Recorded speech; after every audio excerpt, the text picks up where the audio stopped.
So this week marks 20 years since Hurricane Katrina slammed into New Orleans. The historic storm devastated the Crescent City and uprooted millions. Several of those families made their way to our area here in the DMV.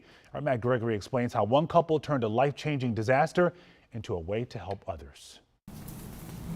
Pictures show a window to the past. Yeah, this is me, a little boy at Gibson Court in the St. Bernard Project, 7th Ward.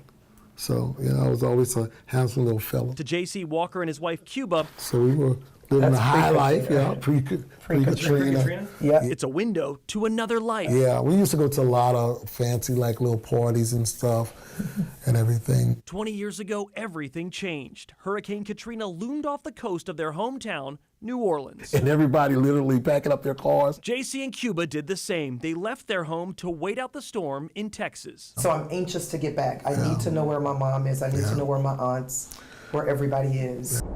The damage Hurricane Katrina did to New Orleans was historic. We got back chaos.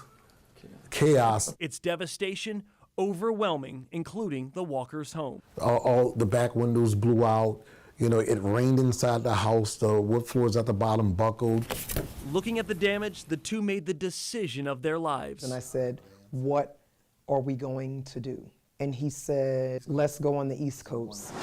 They settled days later at the D.C. Hilton on Connecticut Avenue. See, our very first place in D.C. They allowed us to stay there 3 months. We received FEMA mail there.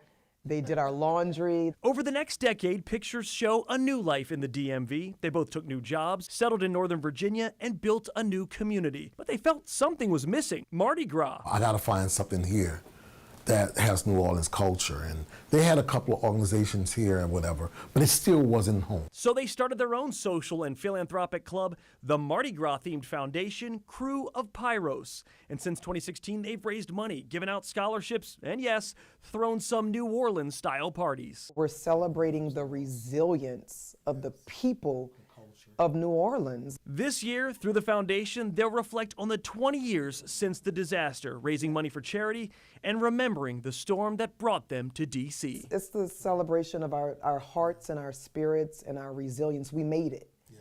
We made it. 20 years later, we're still thriving. In Arlington, Matt Gregory, WUSA 9. Now the Crew of Pyros will have their Katrina Remembrance celebration tomorrow night at the National Urban League in D.C.